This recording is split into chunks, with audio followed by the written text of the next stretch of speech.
Hey guys, this is Scorp again. I'm just messing around in my world here. I wanted to build a tree farm, one farm area for each of the species of trees. I had done this before and, just using manual uh, harvesting, but there's a lot of programs for these turtles for forestry, as you probably know. And the a lot of the programs are seem to be either really complicated. You got to lay them out, lay your farm out exactly the way the guy did, or too simple. They don't work or work reliably.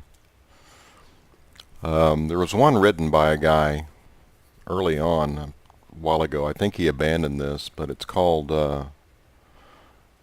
um, Lumberjack Turtle. And let me get this copied over real quick.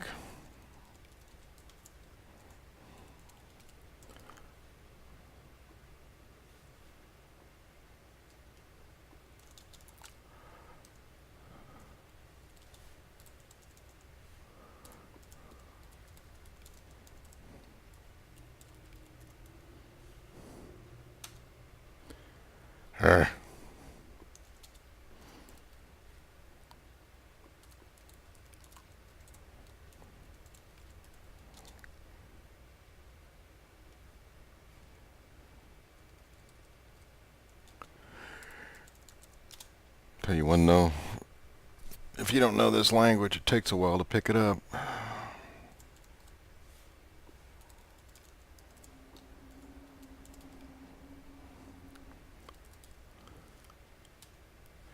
Alright, so here's the program, Lumberjack Turtle. And I can get rid of this now. But the funniest thing happens when you run this program. The program is just designed to walk around and find a tree and cut it down, and it'll do a certain width area and then stop. And so it's not a whole lot to it.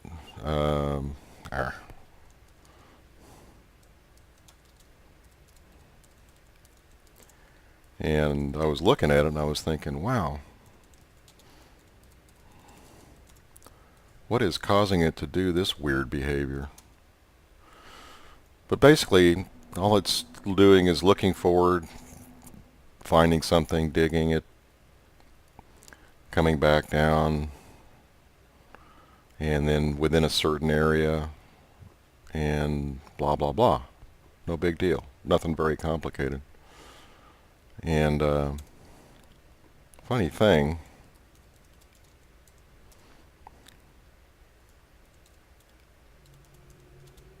if you tell it today like a 10 wide area, oop, I need some wood in there.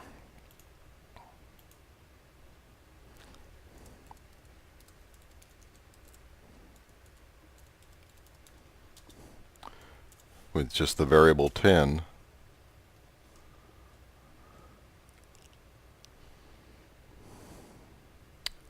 I don't think I had to put any coal in it, but I'm not sure. Maybe I did.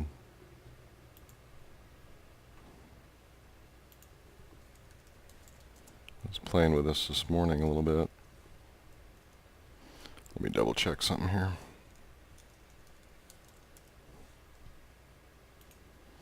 Oh, no wonder. I turned that on to put these walls up.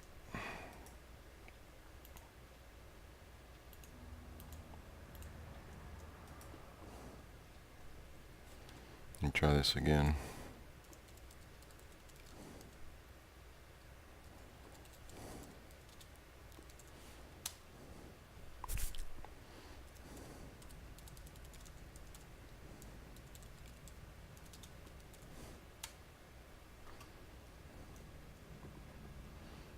Now it's not going to move at all.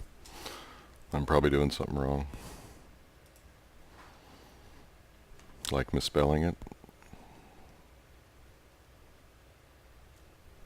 Nope, that's just a... What did I have? I had it set with coal, and it said to put wood in slot number 1. Requires unrefined wood block in slot 1. Let me see. Let me just make it 5.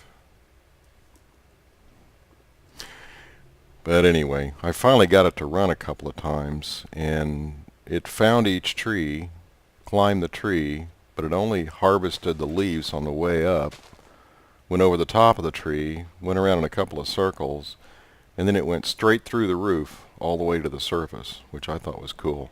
I mean, it was like, let me out of here. I don't know why I can't get it to run this time. Oh well, I'll come back and mess with that. If anybody know of a good, straightforward turtle program,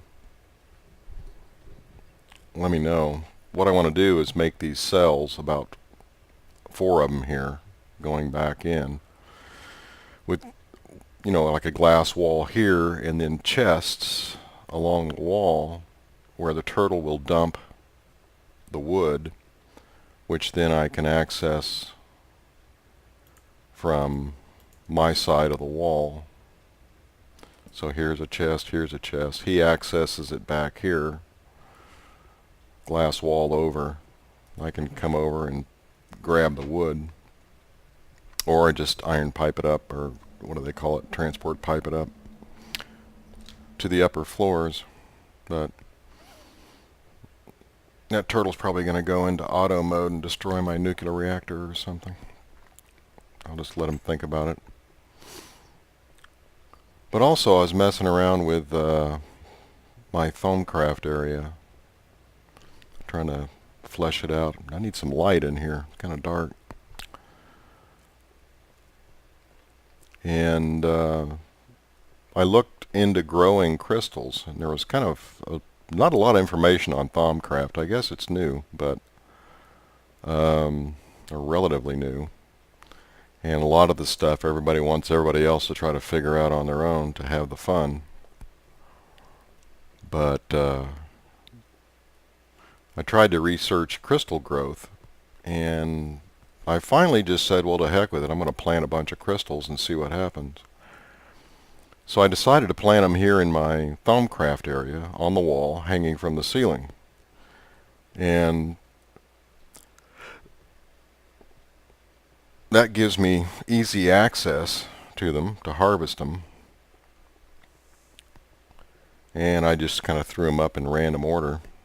But as you can see, I got me a bunch of crystals.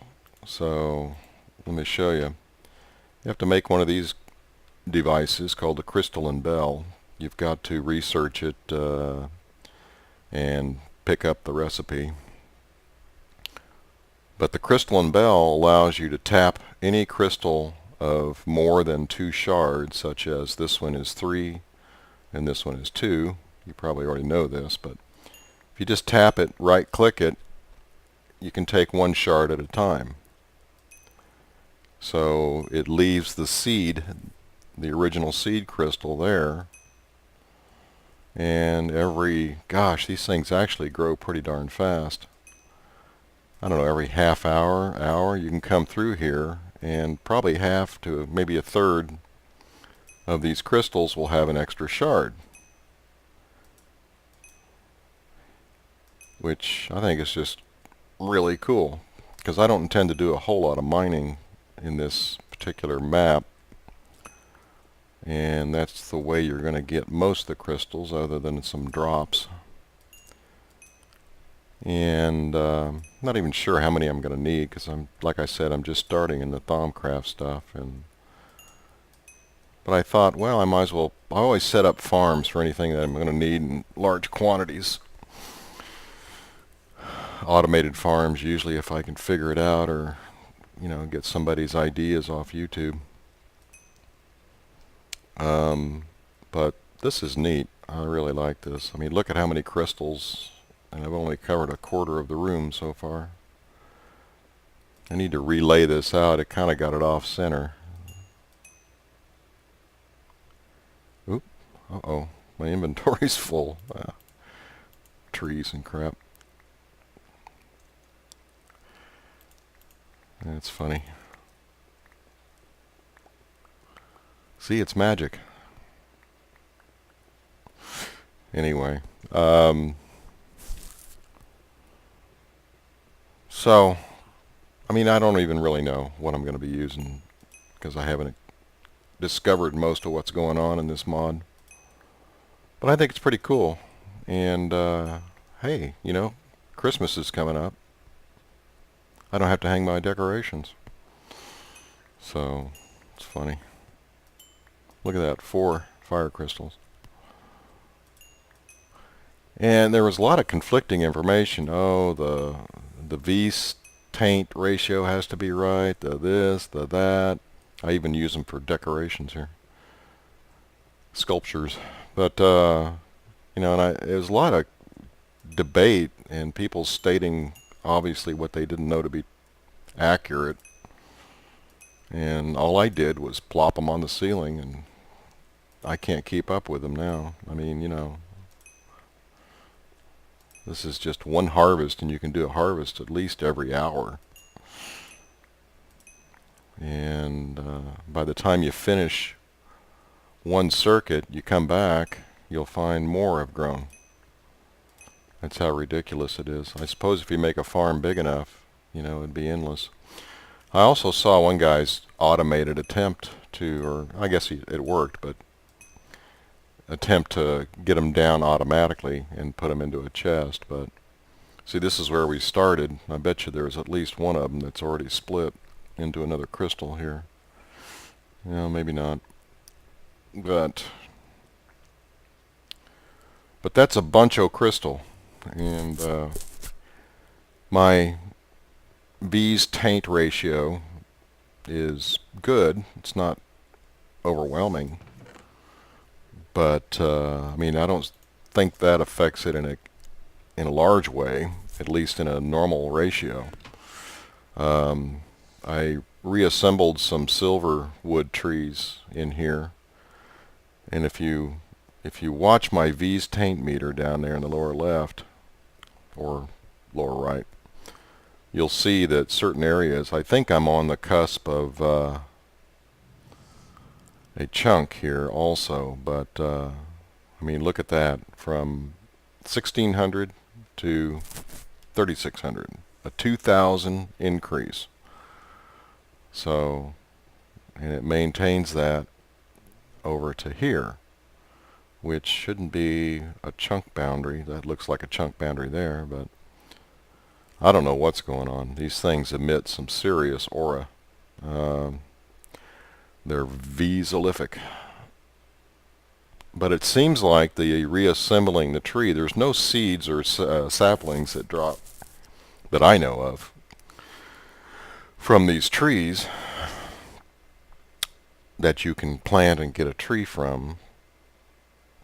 And a lot of people recommend putting silver wood and silver wood leaf at the bottom of the obelisk's chambers for whatever reason. I'm not sure. But anyway, I thought that was kind of cool. I need to finish. See, there's some more already. Oop, wrong button.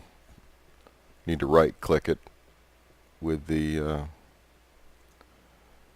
crystalline bell. Got to ring the bell.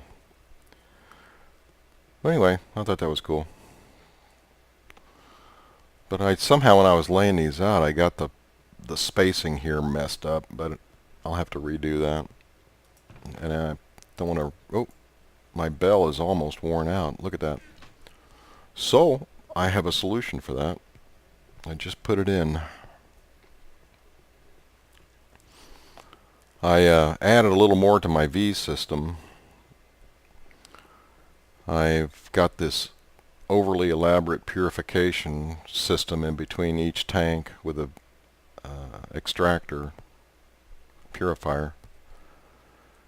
And now I have this pumping system going into the infuser, the enchanter, and then into these two tables here, the restorer and the duplicator. Now let me show you what I did as far as plumbing here. I mean, everybody does this kind of plumbing, but just to show you what I did. These doesn't travel on its own very far. I think maybe 3 or 4 sections at the most. So you got to put pumps in on a regular basis. At least that's what I've found. This is a gold valve, an advanced valve, and you can select to filter out anything but whatever is highlighted, which makes it good if you're trying to separate vis and taint. But what I did is I teed this off here and ran 2 pumps to get it a high enough pressure to the enchanting table, and then I put a circuit in to start the pumps rather than having to run all the time. See, they're off now. Oop. So now the pumps are running. I've got the main valve turned off, but I also put in the status lights there, the red and green status light. So in case you kind of forget whether the pumps are running since they're underground, I always kind of try to use status lights on things. So green for pump on, pump off. And that'll affect your enchant, of course. If it's not, once you select an enchant, it's going to try to suck the V out of the plumbing system. If you don't have it, the enchant probably won't finish if it's big enough. So all this is some vanilla Minecraft redstone, and then I have the 2 lights, and then 1 block down below them I have inputs right next to each other, and to separate those without using the industrial craft or red wiring, you use the repeaters, because the repeaters are insulated on the sides. So at any rate, these are 2 separate signals with the same input, and the inverter switches when this signal dies to on here, signaling the on button. So killing the circuit turns the system on. Pretty straightforward stuff. Anybody that's ever done redstone wiring knows this stuff. But it makes it nice and compact where you can get the redstone right next to each light pretty easily. Why do I have that in there? I don't know. So that's that. And I also have the V's pipe running to the other systems, again with 2 pumps down in the ditch here. And I just don't feel like leaving stuff running, so I put a status light on those, and so when they're on, these 3 pumps are on, and so if I need to repair something, it's got all the V's it needs, and if I turn this on, it does anyway. So it does a pretty quick repair on most items. Some of the items that are stronger, like the Sword of the Zephyr, takes a while. So anyway,